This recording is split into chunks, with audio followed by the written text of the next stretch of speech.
हैं कथा में 10 रुपए दान करने के लिए रुपए नहीं है तो हवन पे 1 रुपए रखेंगे, रखते कि नहीं? हवन पे 1 रखेंगे, तम्बाकू खाएंगे 10 भी रोडों पे थूकेंगे। बोलिए गोविंद भगवान की। सुखदेव जी कहते हैं उत्तरानंद परीक्षा में 64 दिन में 64 कलाओं का जब ज्ञान प्राप्त किया, संदीपन गुरु समझ गए ये साधारण बालक नहीं है। संदीपन गुरु ने कहा बेटा तुमने तो ज्ञान प्राप्त कर लिया। कृष्ण बोले हाँ गुरुदेव, अब आप मुझे आज्ञा दीजिए, मैं चलना चाहता हूँ, आप कुछ हमसे गुरु दक्षिणा दे। तो संदीपन गुरु ने कहा बेटा मेरा एक ही पुत्र था जो समुद्र में मर गया, अगर गुरु दक्षिणा देना चाहते हो तो मेरा वही बेटा वापस ला करके मुझे दे दे।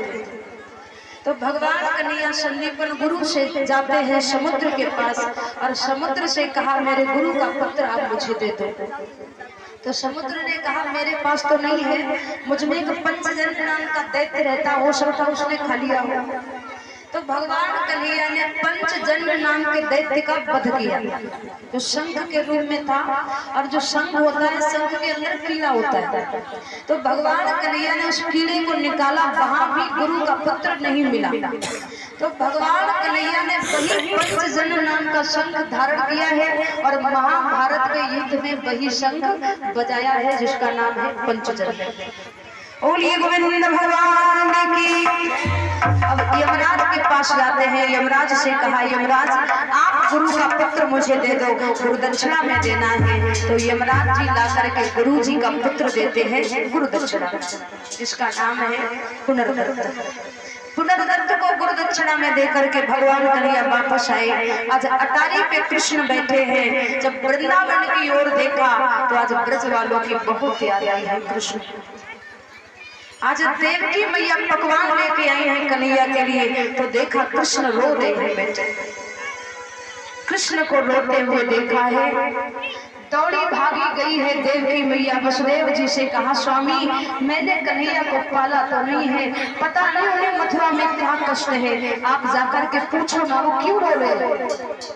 वसुदेव जी ने कहा देवकी पाला तो हमने भी नहीं है, उनके दिल का हाल हम कैसे जानेंगे। एक काम करते हैं, उद्धव उनके सखा हैं, उन्हीं को भेजते हैं, वो पूछेंगे उन्हें कष्ट क्या। उद्धव जी को भेजा। जैसे ही कृष्ण ने उद्धव को देखा झट से आंसुओं को पोंछ लिया, क्योंकि प्रेम प्रदर्शित होना अपने प्रीतम के आगे चाहता है, दुनिया के आगे नहीं, इसलिए आंसू को पोंछ लिया। उद्धव को गले लगा करके कहते हैं उद्धव आज मुझे ब्रज वालों की बहुत याद आ रही है, रो रहे मोहे ब्रज बिसरत नाही,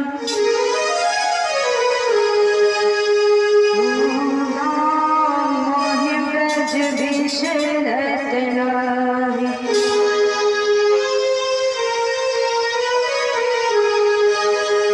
हर्ष सुता सुंदर कलरो और बंसी बड़े मोहे ब्रज बिसरत नाही, मोहे ब्रज बिसरत नाही। बहुत याद आ रही है। उद्धव जी कहते रे कन्हैया आप भी इतने ज्ञानवान होकर के वृंदावन वालों के लिए रो रहे हैं। कृष्ण ने कहा उद्धव मुझे ब्रज वालों की याद इसीलिए तो आ रही है क्योंकि ब्रज वाले मुझे याद कर रहे होंगे। उद्धव सुनो उद्धव, अगर वृंदावन वाले केवल मुझे एक पल के लिए भूल जाए उद्धव, जीवन पर्यंत मैं उन्हें याद नहीं करूंगा। और सुनो उद्धव, मालूम है तुम्हें वृंदावन वाले मुझे कितना प्रेम करते, मेरे लिए वो सब रो रहे होंगे उद्धव, उनकी प्रत्येक श्वास में मेरा नाम निकल रहा होगा उद्धव। और मालूम है उद्धव मेरी यशोदा मैया मुझे कितना प्रेम करती थी, जब मैं गैया चराने के लिए जाता था ना उद्धव, और गैया चरा के लौटने में थोड़ी देर हो जाती थी तो मेरी यशोदा मैया दौड़ी भागी आती थी वन की ओर, रोती हुई आती थी और मुझे पकड़ के गोद में बिठा करके कहती थी, कन्हैया तू सब कुछ किया कर मगर देरी मत किया कर लाला। जब तू देरी से आता है ना मेरे दिल की धड़कन बढ़ जाती है। कन्हैया तू सब कुछ किया कर, देरी मत किया। और मालूम है उद्धव, देखो ना इस मथुरा में 56 प्रकार के पकवान तो रख दिए जाते हैं, एक बार भी नहीं कोई पूछता है तूने कुछ खाया या नहीं खाया। और मालूम है वृंदावन में मुझे कितना प्रेम करते थे लोग। मेरी यशोदा मैया माखन मिश्री लेके मेरे पीछे पीछे दौड़ती थी। जिस दिन मैं भोजन कम करता था ना उद्धव, मेरी यशोदा मैया अनेकों वैद्यों को बुला लेती थी। आज हमारे कन्हैया को कहा है